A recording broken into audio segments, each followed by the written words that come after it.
Mengapa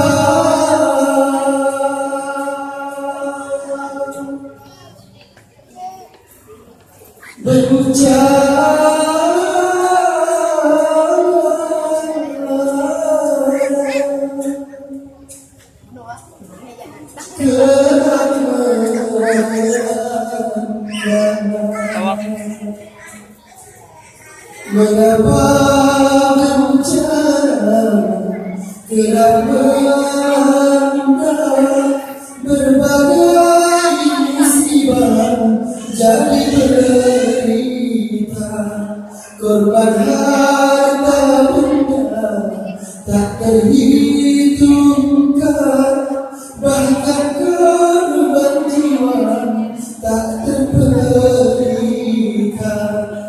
Bertanda apakah ini semua?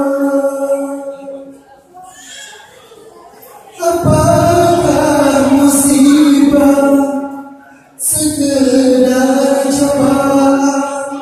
Apa peringatan ataukah hukuman? Ya Azza wa Jalla,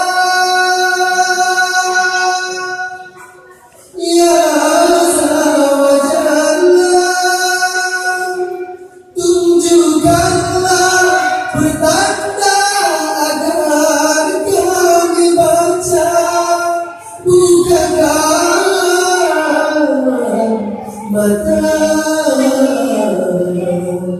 jiwa.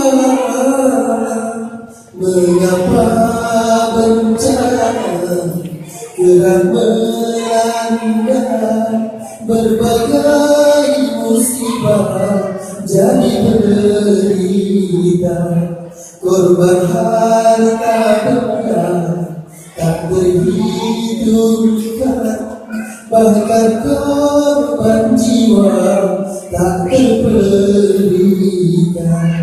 Bertanda apakah ini semua? Apakah musibah sekedar cobaan? Apakah peringatan ataukah hukuman?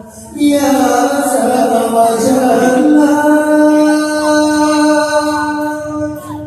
Ya Azza wa Jalla,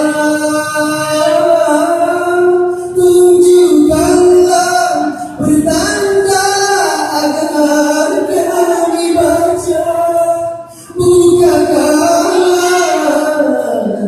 mata